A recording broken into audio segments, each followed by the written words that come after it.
నాము మంత్రివర్యులు శ్రీ నారా లోకేష్ గారికి thank you so much sir. And ఇప్పుడు ఆయన ఒక గొప్ప వక్త, ప్రజల మనసు గెలుచుకునే నాయకుడు, దశాబ్దాల పాటు ప్రజా సేవలలో తనకు అంకితం చేసిన, ఎల్లప్పుడూ దేశ అభివృద్ధి ప్రజల సంక్షేమం కోసం కృషి చేశారు. రాజకీయాల్లో మాత్రమే కాదు, పార్లమెంట్లో తమ చమత్కారమైన మాటలతో బలమైన ఆలోచనలతో అందరినీ ఆకట్టుకునే వ్యక్తి. ఇప్పుడు రాజకీయాల్లో విశిష్ట స్థానాన్ని సంపాదించుకున్న మహానుభావుడు, దేశానికి ఉపరాష్ట్రపతిగా సేవలు అందించిన గౌరవనీయుడు శ్రీ ఎం వెంకయ్య నాయుడు గారిని మాట్లాడాల్సిందిగా కోరుకుంటున్నాం సగౌరవంగా.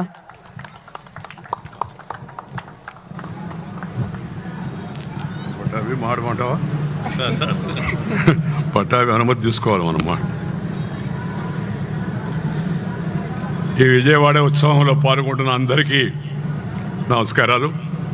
మీ అందరికీ ఈ నవరాత్రి సందర్భంగా విజయదశమి శుభాకాంక్షలు. అమ్మ దుర్గమ్మ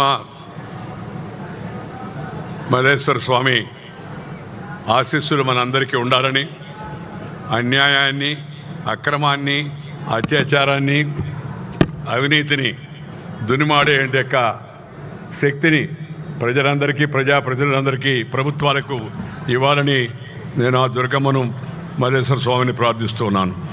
విజయవాడ ఉత్సవంలో పాల్గొనడం, మిమ్మల్ని అందరూ కలవడం చాలా సంతోషం. నాకు చెప్పారు ఇవాళ విజయవాడ ఉత్సవం ప్రారంభమవుతుంది, లోకేష్ గారు ఈ కార్యక్రమంలో పాల్గొంటున్నారు, మీరు మధ్యలో ఒక రోజు వస్తే బాగుంటుంది సార్ అని ముఖ్యమైన రోజు అన్నారు. నేను నా క్యాలెండర్ దాదాపు 1 నెల 2 నెలల ముందు ఫిలప్ అయిపోతుంది. అందుకని నేను చెప్పానయ్యా ఖాళీ లేదు, ఉంటే ఈరోజే ఉంది, లోకేష్ బాబు నా పర్వాలేదులే, మా బాబు ఇద్దరం కలిసి మాట్లాడతాం, ఇబ్బంది లేదని చెప్పాను నేను. అని ఈరోజు ఇక్కడికి వచ్చేటికి అవకాశం లభించింది. ఈ మంచి కార్యక్రమాన్ని ఏర్పాటు చేసిన మరి కేశినేని శివనాథ్, చిన్ని పేరేమో చిన్ని, కార్యక్రమం పెద్ద, ఈ మంచి కార్యక్రమాన్ని మంచిగా ఏర్పాటు చేస్తున్న చిన్నిని నేను మనందరి తరఫున హృదయపూర్వకంగా అభినందిస్తున్నాను. అలాగే వారితో పాటు సహకారం అందిస్తున్న శ్రీ ముత్తవరపు మురళి తదితరులకు కూడా అభినందనలు తెలియజేస్తున్నాను. మురళి గురించి నేను ఎక్కువ మాట్లాడను, ఎందుకంటే ఆయన మా కుమారుడికి వియంకుడు, అది ఎక్కువగా మాట్లాడడం మంచిది కాదు. ఒకవైపు దసరా నవరాత్రుల సందర్భంగా ఆధ్యాత్మిక వాతావరణం, మరోవైపు మన సంస్కృతిని తెలియజేసే ఇలాంటి ఉత్సవం వెరసి విజయవాడ నూతన శోభను సంతరించుకుంటుంది. ఇంద్రకీలాద్రి మీద వెలిసిన దుర్గమ్మ దర్శనానికి ఈ నవరాత్రుల్లో దేశ విదేశాల నుంచి ఎంతోమంది భక్తులు విచ్చేస్తూ ఉంటారు. ఈ సమయంలో ఒకే నగరం ఒకటే సంబరం అనే నినాదంతో నిర్వహిస్తున్న ఈ కార్యక్రమం దసరా ఉత్సవాలకు మరింత శోభను తీసుకొస్తుంది.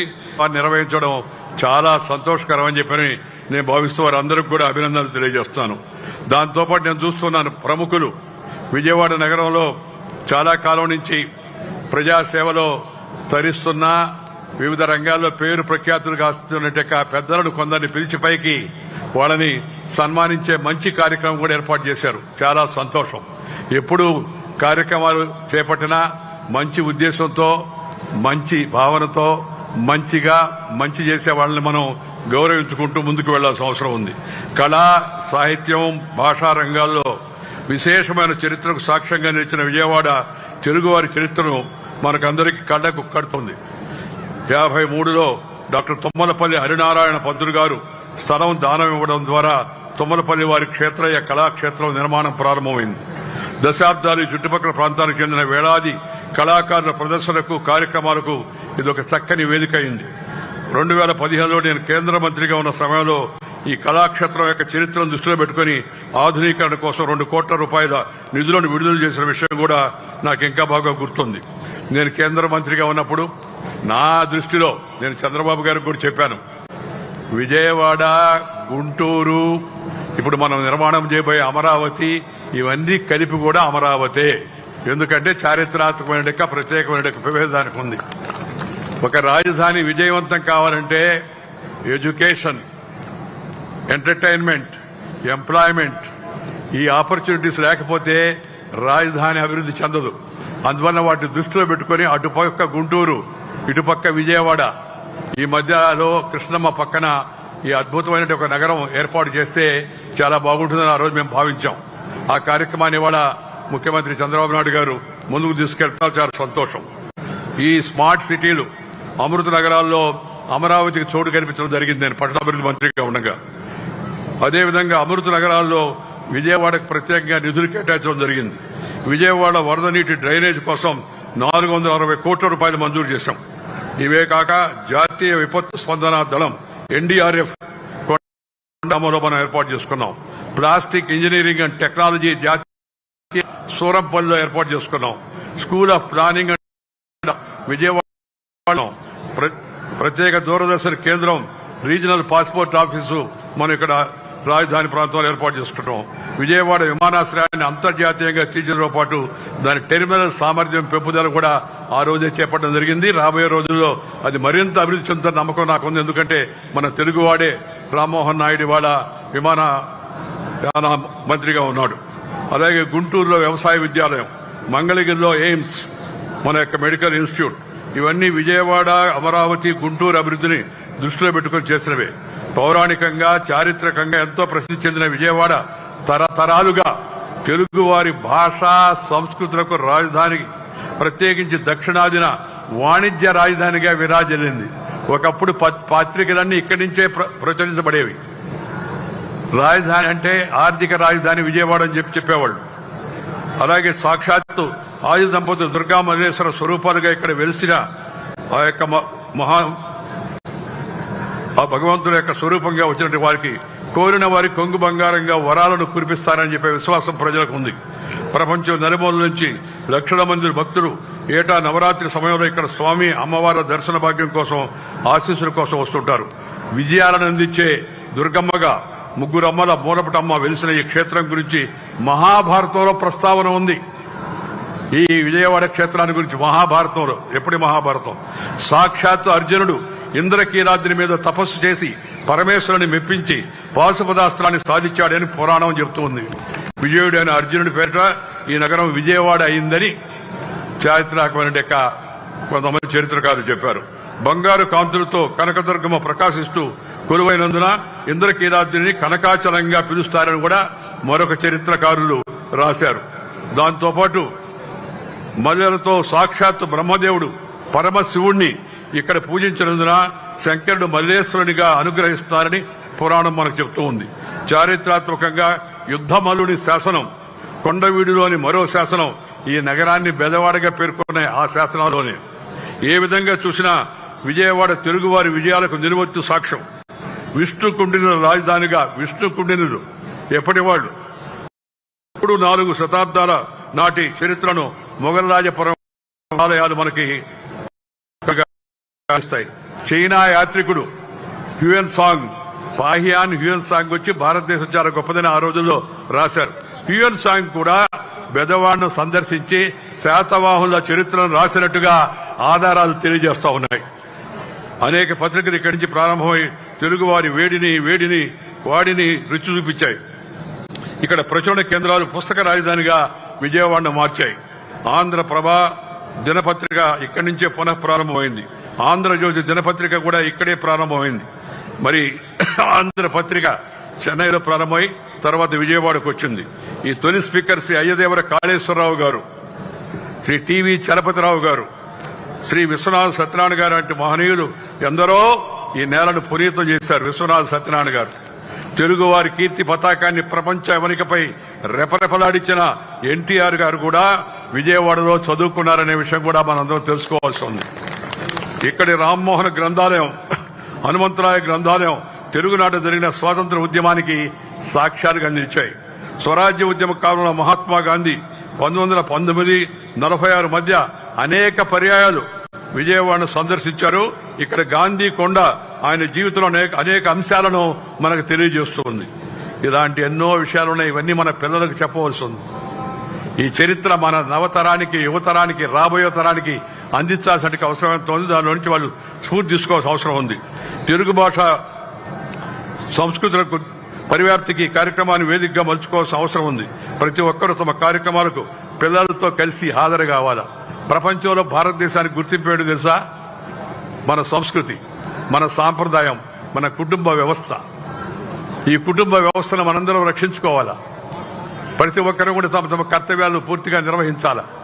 ఈ మధ్య కొత్తగా మనకు అలవాటు అయిపోయిన కుటుంబ వ్యవస్థ చిన్నాభిన్నం అవుతుంది. ఎవరు ఎక్కడ ఉంటున్నారో తెలవని పరిస్థితి వస్తుంది. కొంత ఉద్యోగ అవకాశాల కోసం పోవచ్చు. వంట ఇంటిని కూడా మానేసి కొంతమంది పిజ్జాలు, బర్గర్లు, ఇవన్నీ దాని పేరు ఏంది, జొమాటో, టమాటో ఏదో నాకు తెలియదు, మొత్తం మీద ఆర్డర్ ఇచ్చుకుంటున్నారు. నేను మనం చెప్పదలుచుకున్న, వంట ఇళ్ళు పోతే, వంట విడిపోతే జంట విడిపోద్ది. దయచేసి వంట ఇంటిని కాపాడుకోండి. మగవాళ్ళు వంట చేస్తారా, ఆడవాళ్ళు వంట చేస్తారా, అది వేరే విషయం, వాళ్ళ ఛాయిస్. దాని గురించి మనం పెద్ద అనుకోవాల్సిన అవసరం లేదు. ఎందుకంటే మగవాళ్ళు కూడా వంట చేసిన సందర్భాలు ఉన్నాయి. నలభీమ పాకం చరిత్రలో, మన యొక్క పురాణాల్లో నలభీమ పాకం, దాన్ని మించిన పాకం ఇంకోటి లేదని చెప్పని మనకి మన పురాణాలు తెలియజేస్తున్నాయి. అందువల్ల దాని గురించి వెనకాడాల్సిన అవసరం లేదు. మనిషిని సంఘటితంగా కట్టి ఉంచే మొదటి గొలుసు మాతృభూమి అయితే, రెండో గొలుసు భాష. మనిషినే కాదు, తరాలను సైతం కలిపే గొప్ప శక్తి భాష, సంస్కృతులకు ఉంది. అందుకని భాష పోతే శ్వాస పోయినట్టే అనే విషయాన్ని గమనించుకొని అందరూ దయచేసి మన మాతృభాషను కాపాడుకోండి. మొదట అమ్మ భాష, ఆ తర్వాత పరాయి భాష. ఇంగ్లీష్కి మనం వ్యతిరేకం కాదు, ఇంగ్లీష్ కూడా నేర్చుకోవాలి, ఇంగ్లీష్ కూడా చదువుకోవాలి, హిందీ కూడా చదువుకోవాలి. దేశంలో పైకి వెళ్లాలంటే, మన ఊరు దాటి ఢిల్లీకి వెళ్లాలంటే హిందీ రావాలా, ప్రపంచంలో ఎక్కడికైనా వెళ్లాలంటే ఇంగ్లీష్ రావాలా. అందుకని ఆ భాష కూడా నేర్చుకోవాలి. కానీ అసలు భాష, పునాది అమ్మ భాషలో ప్రాథమిక విద్య ఉండాలని చెప్పి నేను తరగతి కోరుతున్నాను. దాంతోపాటు ప్రభుత్వానికి కూడా చెప్పాను, నేను బాబు గారికి కూడా చెప్పాను, ప్రభుత్వ ఉత్తర్వులు తెలుగులో ఇవ్వండి. ఎందుకంటే ఉండేది తెలుగువాడు, వాళ్ళకి ఇంగ్లీష్ రాదు. ప్రభుత్వంలో ఉండే వాళ్ళకి కొంతమంది రాకపోతే వాళ్ళు తెలుగు మాస్టర్లను పెట్టించుకొని వాళ్ళ ద్వారా ఉత్తర్వులు తయారు చేసి తెలుగులో ఉత్తర్వులు ఇవ్వండి. సంతోషం. నేను ఇవాళ చూశాను, తెలుగు భాషలో ఉత్తర్వులు ప్రభుత్వం ఇస్తూ ఉంది, చాలా సంతోషం. కానీ అసలు ఉత్తర్వులు తెలుగు భాషలో ఉండాలా, కాపీ దాని ప్రతి ఇంగ్లీషులో ఉండాలా. ఎందుకంటే మనం తెలుగు వాళ్ళం, ఇంగ్లీష్ వాళ్ళం కాదు, భారతీయులం. ఈ విషయాన్ని అందరూ దయచేసి గుర్తుపెట్టుకోవాల్సిన అవసరం ఉంది.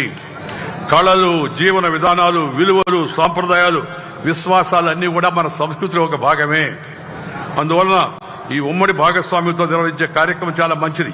అన్ని ప్రభుత్వమే చేస్తుందని ప్రభుత్వం వైపు చూడకుండా, చంద్రబాబు నాయుడు గారు ఉన్నారు ఆయన చూసుకుంటాడు అనుకోకుండా, ప్రజలు కూడా భాగస్వామ్యం కావాలని అంటే పబ్లిక్ ప్రైవేట్ పార్ట్నర్షిప్ తో ఈ కార్యక్రమాన్ని ప్రైవేటు వ్యక్తులు ముందుకొచ్చి ఈ కార్యక్రమానికి పూనుకోవడం, దానికి ప్రభుత్వం సహకరించడం చాలా సంతోషం అని చెప్పి ఈ సందర్భంగా నేను మనవి చేస్తా ఉన్నాను. మన జీవన విధానంలో ఆయువు పట్టు లాంటిది. మన మాతృభాష ఒకప్పుడు మన పద్యం, గద్యం, జగద్విదితం. పద్యం పాడుతూ ఉంటే ఎంత అద్భుతంగా ఉండేది పద్యాన్ని పాడితే. ఇప్పుడు పద్యం చాలా మంది మర్చిపోయారు. అలాగే మరలా తిరిగి ఇలాంటి కార్యక్రమాల ద్వారా వ్యాపితం చేయాలి. ఒక మాటలో చెప్పాలంటే, మన ఆట, మన పాట, మన మాట, మన భాష, మన యాస, మన గోస, మన కట్టు, మన బొట్టు, ఆఖరికి మన తిట్టు కూడా తెలుగులోనే ఉండాలా అని చెప్పి నేను అందరినీ కోరుతూ ఉన్నాను. ఆ విధంగా మన సాంప్రదాయాలను పునరుద్ధరింపజేసుకోవాలి. విజయవాడ ఉత్సవ కార్యక్రమం ఈ విధంగా నిర్వహించడం చాలా సంతోషం. నాకు నిన్ననే ఎవరో పంపించారు, విశ్వనాథ్ సత్యనారాయణ గారు పద్మభూషణ్ పురస్కారానికి ఎంపికైన తర్వాత ఎన్టీఆర్ గారికి రాసిన ఉత్తరం రాశాడు ఆయన. వారిద్దరు గురు శిష్య బాంధవ్యానికి ప్రత్యక్ష సాక్ష్యం. ఎస్ఆర్ఆర్ కాలేజీలో రామారావు గారు చదువుకున్నారు మొదట, తర్వాత గుంటూరుకి వెళ్ళారు ఏసీ కాలేజీకి. ఎస్ఆర్ఆర్ కాలేజీ కానీ, ఇక్కడ కేబిఎన్ కాలేజీ కానీ, లేకపోతే సయ్యద్ అప్పస్వామి ఆ బరిపిళ్ల చిట్టి ఆ కాలేజీ కానీ, లేకపోతే ఆ తర్వాత వచ్చిన శాతవాహన కాలేజీ కానీ, ఆ తర్వాత నగరంలోనే రాష్ట్రంలోనే ప్రసిద్ధిగాంచిన సిద్ధార్థ కళాశాలలు కానీ, ఇవన్నీ కూడా మన విజయవాడ నగరానికి తలమానికంగా పేరు తెచ్చినవి. విశ్వనాథ్ సత్యనారాయణ గారు ఉత్తరం రాస్తూ, రామారావు, పద్మభూషణ్ సందర్భంలో నీవు నాకు పంపించిన అభినందన అందినది. నువ్వు ఏకవీరలో కుట్టాన్ పాత్ర వహించి నాకు కలిగించిన ఆనందం కంటే ఈ బిరుదము నాకు అధిక ఆనందం కలిగించలేదు. పద్మభూషణ్ ఇస్తే ఆయనకి, దానికన్నా ఏకవీర ఆ యొక్క సినిమాలో కుటాన్ పాత్ర నువ్వు కలిగించిన ఆనందం నాకు చెప్పని అరువుగా ఉంది. నీవు తెలుగు సినీ రంగంలో ధ్రువతారగా ఉన్నావు. నువ్వు ఇదివరకే నీకు ఉత్తరం రాద్దాం అనుకున్నాను. నీ కుట్టానుగా పూర్వమే చరిత్రను ప్రకటించిన అభిమానం, ఇప్పుడు ప్రకటించినంత అభిమానం ప్రకటించావు. చిన్నప్పుడు నేను నీకు గురువును, ఆ రుణం తీర్చినామని చెప్పవలేను. నేడు నాకు పద్మభూషణం బిరుదం వచ్చింది. నేను కోరలేదు, తిరస్కరించడానికి వీలు లేకపోయింది. ఇది ఒక విశేషం. నేను ఒకప్పుడు నీకు చిన్నప్పుడు గురువును, ఇది రెండవ విషయం. ఈ రెండింటిలో నాకు రెండవదే బాగా ఇష్టము అని అన్నాడు. ఆయన అంటే రామారావు గారిని విద్యార్థిగా పొందడమే నాకు చాలా ఇష్టం అని చెప్పి ఆయన విశ్వనాథ సత్యనారాయణ గారు సొంతంగా ఆయన చేతులతో సంతకం పెట్టి ఉత్తరం రాశాడు రామారావు గారికి. ఆ రోజుల్లో విశ్వనాథ సత్యనారాయణ గారు మహాపండితుడు. ఆ పండితుడు సరితూ గనక పండితుడు నాకైతే ఇప్పటివరకు కనపడలేదు. అనేక మంది ఉన్నారు, వేరే కాదు. కానీ విశ్వనాథ సత్యనారాయణ గారు మన తరంలో మన ముందు జన్మించి ఇక్కడ తిరిగి మనకందరికి కూడా అద్భుతమైన మార్గదర్శనం చేసి వెళ్ళాడు. అలాంటి మహనీయుడి యొక్క అడుగుజాడులో మనందరం నడుచుకోవాల్సిన అవసరం ఎంతో ఉంది. ఇక మరింత సమయం కూడా తీసుకోకుండా ఇందాక అనుకుంటున్నాం, గతంలో మీటింగ్ అంటే రాత్రి 12-1 గంటల దాకా జరిగేది. నాకు బాగా గుర్తు, జయాంధ్ర ఉద్యమంలో తిరిగేవాడిని నేను. పెద్ద వాళ్ళందరూ రచ్చన గారు, తెనేటి విశ్వనాథం గారు, అలాగే ఇక్కడ శంకర్ సత్యనారాయణ గారు, వీరాచారి గారు, అందరు నాయకులు ఉండేవాళ్ళు. జీసీ కొండయ్య గారు మాట్లాడుతూ ఉంటే నాకు ఆఖరణ ఛాన్స్ ఇచ్చేవాళ్ళు. కుర్రాడిని ఎవరో చెప్పారు నాకు, 1వ కృష్ణుడు, 2వ కృష్ణుడు, 3వ కృష్ణుడు, కానీ నువ్వు 16వ కృష్ణుడు అయ్యా అని చెప్పని. అంటే 15 మంది అయిన తర్వాత మాట్లాడాలని చెప్పి ఆఖరణ ఇస్తే కూడా జనం ఉండేవాడు. సంతోషంగా విని చప్పట్లు కొట్టుకుంటూ ఊరికి వెళ్ళేవాళ్ళు. కొన్ని సందర్భాల్లో తెల్లవారుజాము వరకు మీటింగ్ జరిగేవి. ఇప్పుడు అంత ఓపిక జనానికి లేదు. ఇప్పుడు అంత ఫాస్ట్ లైఫ్ అలవాటు పడిపోయారు. ఫాస్ట్ ఫుడ్ కూడా అలవాటు పడిపోయారు. ఈ ఫాస్ట్ ఫుడ్, ఇన్స్టెంట్ ఫుడ్ మంచిది కాదు. ఇన్స్టెంట్ ఫుడ్ తింటే కాన్స్టెంట్ గా డిసీజ్ వస్తుంది. అందువల్ల ఇంట్లో ఉండే వంటలు, మన అద్భుతమైన రుచులు ఉన్నాయి. మన తెలుగు నాట మన వంటలకు అసలు సాటి చెప్పలేము. అలాగే మన భారతదేశంలో కూడా ఇందాక చెప్పినట్టుగా దేశం మొత్తం మీద ఉంటే వివిధ రకాల రుచులు అవుతున్నాయో ఆ రుచులు చూస్తే ప్రపంచమే అబ్బురపడిపోతుంది. మన ఇడ్లీ, మన సాంబారు, మన దోశ అంతర్జాతీయంగా ఇవాళ పేరు ప్రఖ్యాతులు గాంచాయంతా కూడా. అలాగే మన గుంటూరు గోంగూర, అలాగే మన రాగి సంగటి, నాటుకోడి పులుసు తింటే దాని సంగతి మళ్ళా చెప్పాల్సిన అవసరమే లేదు ఇంకెవరికి కూడా. అలాంటి అద్భుతమైన కూరలు, అద్భుతమైన కళలు, అద్భుతమైన రుచులు, అద్భుతమైన వ్యక్తులు, అద్భుతమైన ఈ ప్రదేశాలు ఉన్నాయి. వీటన్నిటిని మనం కాపాడుకోవాలా, వీటిని మంచిగా ముందుకు తీసుకెళ్లాలా. ఆఖరిగా నేను చెప్పేది ఒకటే, విజయవాడ నగరం ఉత్సవం విజయవంతం కావాలంటే విజయవాడ ప్రజలు, విజయవాడలో ఉండేవాళ్ళందరూ కష్టపడి పనిచేయాలి. ఈ ఉత్సవానికే కాదు, మామూలు జీవితంలో కష్టపడి పనిచేయాలి. క్రమశిక్షణతో ఉండాలి. సద్భావనతో, సద్బుద్ధితో, సదాశయంతో అందరికీ కలిసికట్టుగా పనిచేస్తే సాధించలేనిది లేదు. విజయవాడకి ఇంకేది పోటీ రాదు అని చెప్పని ఈ సందర్భంగా మనం చేస్తా ఉన్నాను. ఈ విజయవాడ, గుంటూరు మధ్యలో ఏర్పడిపోయి అమరావతి నగరం చరిత్రాత్మకంగా ప్రసిద్ధమై మనందరికీ రాబోయే తరానికి మంచి వెలుగును అందించాల్సిందిగా ఈ సందర్భంగా నేను కోరుకుంటూ, నన్ను ఈరోజు ఈ కార్యక్రమానికి పిలిచి ఈ అవకాశం కల్పించినందుకు హృదయపూర్వకంగా ధన్యవాదాలు తెలుపుకుంటూ మీద సెలవు తీసుకుని నమస్కారం. జై హింద్.